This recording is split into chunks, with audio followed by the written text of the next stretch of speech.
Hello and a warm welcome to Money Mind. The COVID-19 pandemic continues to disrupt many aspects of our lives, with many countries, including Singapore, implementing and extending restrictions on workplaces, on schools, as well as travel. But it's not just our daily lives that are being disrupted. There are now warnings that the world is facing its worst recession since the Great Depression, almost 100 years ago. This week, in our first ever virtual Money Mind Exchange Forum, we ask our experts to weigh in as well.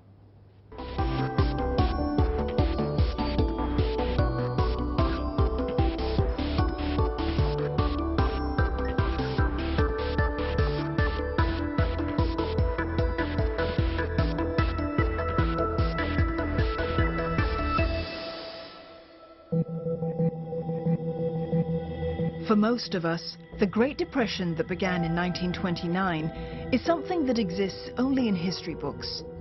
But now, history may be about to repeat itself. In our lifetime, the global financial crisis of 2008 was often compared to the Great Depression. And yet back then, world GDP fell by only 0.1% as emerging economies and China continued to expand. The situation this time is different. The International Monetary Fund has forecast that output will shrink by 3% this year as a result of the COVID-19 pandemic. It also predicts that many more countries will fall into recession. Already, China has reported that its economy shrank by 6.8% in the first quarter. It's the first such contraction since records began. Hello again and welcome to this special edition of the Money Mind Exchange Forum, our very first time doing this completely online as a requirement of the extraordinary times that we find ourselves in. Today I'm joined by a special panel of guests. They are Vasu Menon, Executive Director of Investment Strategy at OCBC Bank, Hao Wei Fook, Chief Investment Officer of Consumer Banking and Wealth Management at DBS Bank, and Jaya Das, Managing Director of Malaysia and Singapore at Randstad. Thank you all for joining us here today. Well, let's begin with Vasu and discuss the depth of this exceptional shock that global economies have been dealt. Vasu, the IMF has warned that what we're seeing is going to be worse than the fallout that we saw during the Great Depression. I mean, it even expects the world economy to shrink by 3%, 170 countries around the world to see lower incomes.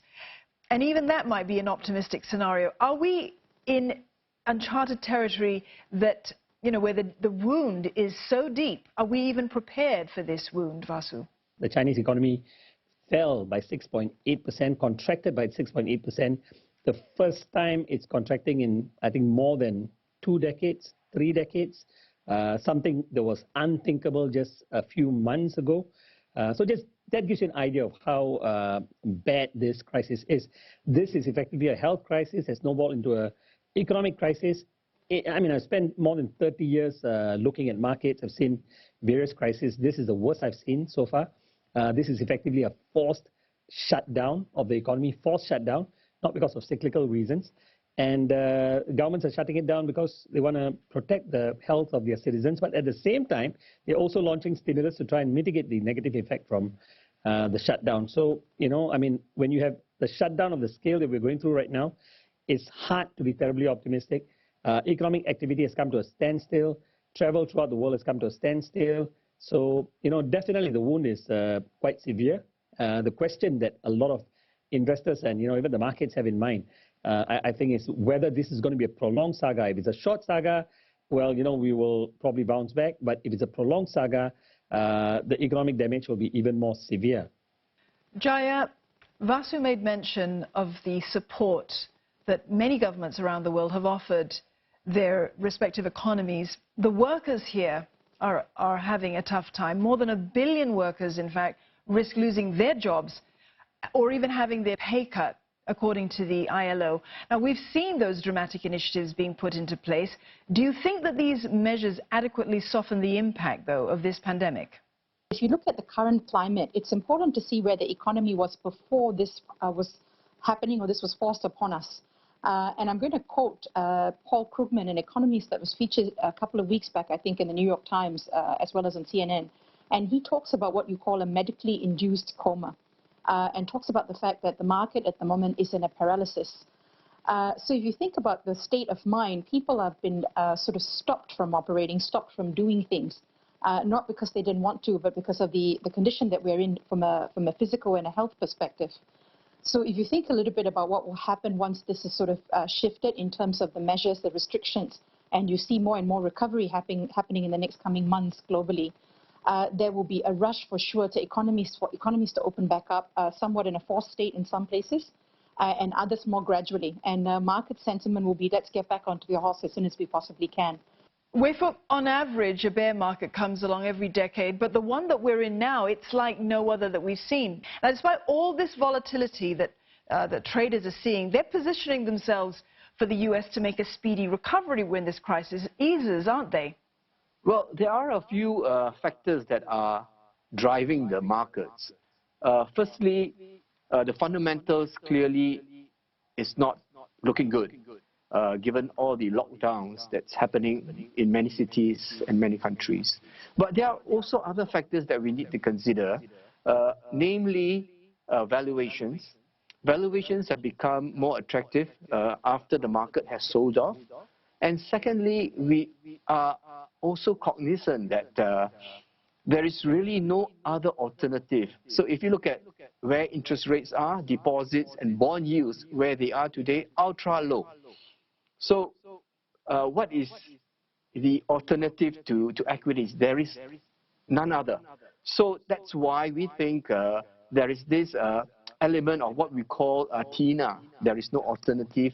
There is the other element of fear of missing out, because really, if you look at the street today, everyone is underinvested in equities. So we think that there is these drivers that are actually helping the markets to recover. So we saw a 35% peak to trough fall in February, March. But we also saw a very swift recovery in the order of 30% from the lows. And that has to do with the other factors that I'm talking about here.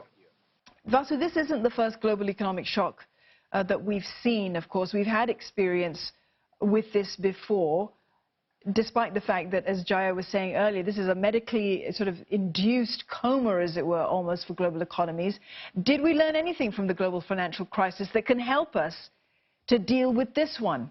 Well, you know, the global financial crisis was different. I mean, it was a systemic crisis. I mean, banks were sitting on bad loans that then dragged the economies down. This is quite different. This is a medically induced crisis. You know, I think the lesson we learn from this is really that I think governments have to be ready for the unexpected. Governments have to be ready for pandemics like this to happen again in time to come. And that they need to bolster their finances, be ready to, you know, act quickly. So I think, you know, quick action is something that, you know, we could have learned from past crises. It's time for a break now, but when we come back, my panel and I will discuss the impact that the COVID-19 pandemic has had on the investment landscape and how workers are facing down this crisis. Stay with us.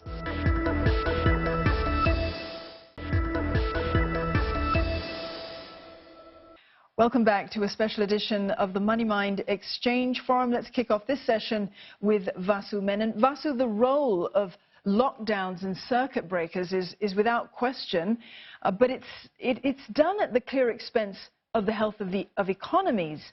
But when it becomes too long, how do you avoid, and can you in fact avoid, a breaking point for any economy?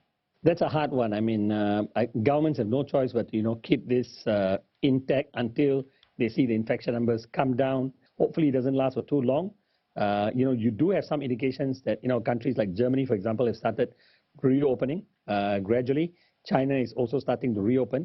But, you know, we're still trying to get a grip of how this, get a handle of how this virus operates. I mean, you know, many cases show no symptoms, for example. So it's still not clear once international travel resumes, everybody's back to business as usual, you know, whether we'll see another wave of infections. So I think, so that's going to, I think, prevent governments from, you know, rushing to open the door. Even if they do, I think it's going to be a gradual approach. And Jaya, you've got to feel the pain of businesses, big and small, as far as this pandemic is concerned. Now, what's next in their preparations to get business ready when operations and customer demands return to some kind of normal? So how can they put in place, their plans and what will be needed when these restrictions are eventually lifted? I think the question, Dawn, is what does the next normal look like? Now, phasing back into working then means what you call the new social distance economy. In this social distance economy, what you will end up having to see is companies needing to put additional policies and practices in place, which then help people to transition back to work, but in safer manners, so that distancing concept still needs to be done. Companies will still have to look at staggered working environments, as well as also looking at how much of the economy can continue to telecommute and work from home. You will not be in a situation where once the restrictive measures are removed, that every company is going to be able to go back to where it was pre-COVID. Wei Fung, just how soon governments should unshackle their economies, that's a matter of a great amount of debate. It's also a source of optimism to investors when countries begin to ease their economies back to normal. They also have to maintain measures to control the virus as well while they're doing that. So what factors are the markets going to be taking into account to mitigate that deep sense of uncertainty that it's feeling now? Okay, obviously for the recovery in the stock market to be sustained, we need to see the infection cases in US and Europe peaking out as well as falling. Now, if you see what's happening to China, then it does give you some good news, because when China's lockdown became very successful, you saw the Chinese stock market actually started to outperform that of US and Europe. The economy in China has changed. So what we like about the stock markets in China is really the portions where, there is the new economy part of it. For example, e-commerce, cloud computing. We also like healthcare as a theme. So even though the fundamentals are not looking positive in the short term, the stock market itself does provide certain themes and certain sectors that are doing well. So, Vasu, on the question of China, all eyes have been on just when they will get back to business. President Xi Jinping has declared victory over the virus to a great extent, lifting the lockdowns in Wuhan. That's going to have repercussions as well on the global economy, isn't it? Without a doubt. I mean, what happens in China has a big impact on the rest of the world. I think they will also be cautious. Companies will be cautious. Social distancing will still be practiced, and other measures will be practiced. So, we will not see a big bounce back immediately. And China can only get back to business as usual if the rest of the world has gotten back to business as usual. And I think the rest of the world are only starting to, think about the idea of reopening their economies. Many of them are still limping, still dealing with the pain, still insufficient testing taking place. So I feel we're still some ways off, from really going back to business as usual. So even if China, is able to pick up the pace of activity, I think it can only do as well as before if the rest of the world is able to also get its act together.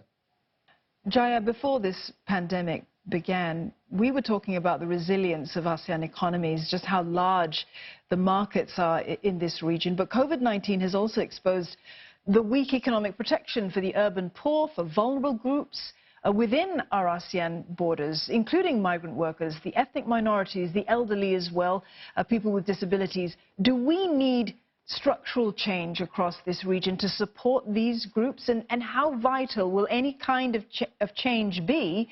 How can it be achieved as something sustainable?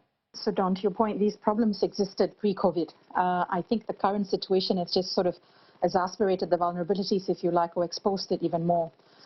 Without a doubt, society requires restructuring to be able to support all elements of its community.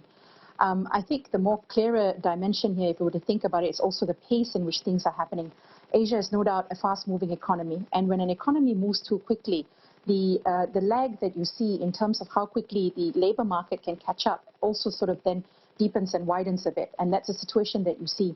Particularly in a developing market like Asia, you will see a lot of skills gap, both in terms from an education perspective, a skilled labor force, and it tends to look to its more mature Western counterparts to see how they can bridge the gap, understand policy making, as well as shift employment law to support these groups.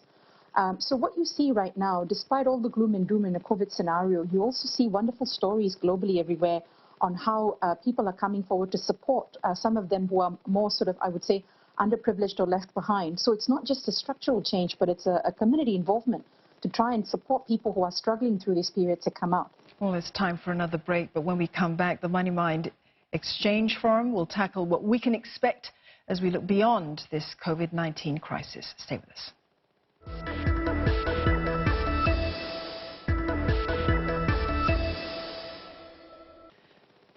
Welcome back to the Money Mind Exchange Forum. Thank you for staying with us. Jaya, this virus has had some positive consequences as well. As more and more people, work from home, it's forced employers to experiment with these non-traditional work practices, to be more flexible, and to also embrace this technology on a scale that maybe they wouldn't have attempted otherwise. So how do you see these impacts changing the face of the workplace, even after things return to some kind of normal? Definitely. This has really certainly made organizations sit up and look at what their capability is, first of all, from a positive side of things, and then sort of really push the question of being able to trust your workforce, understanding what remote working and flexible working truly means. To put policy on paper and to practice it are two very different things. As a result, you then get the opportunity to look at the vulnerabilities that are exposed through those policies, fine-tune them, and then put them back into practice at some point in the future. I suppose the question then becomes is how much of organizations are prepared to continue with these policies when they come back. Because parents certainly are in a scenario where they are expecting more and more flexible working environments to be able to cope with the pressures from being at home with their kids, as well as with meeting the ever-increasing work demands. So there are positive shifts in society from this, for sure. The second concept is the idea of globalization. You are now in a better position to hire talent from different areas and environments and expect to produce a work product without having to physically be in the same place. And no better time than the current to expose that capability. Okay, so there are plenty of stocks at a massive discount right now, but not everyone has the stomach for the volatility that we're seeing. So what's your best advice to potential investors during this period? So the way we are advising clients is really, number one, to be invested, to stay engaged. And how do you construct a portfolio in a time like this? What we are suggesting to many clients is to implement a strategy of barbelling your portfolio. Now, what do we mean by barbelling your portfolio? On one end of your portfolio, you must have income-generating assets, the likes of corporate bonds, the likes of dividend-yielding stocks like Singapore REITs, for example. And these are what we call income generators. Now, on the other side of the portfolio, you want to buy into return enhancers. You want to buy into companies, into sectors that are riding on secular growth trends. So the likes of companies in healthcare, technology are really what you want to be positioned in.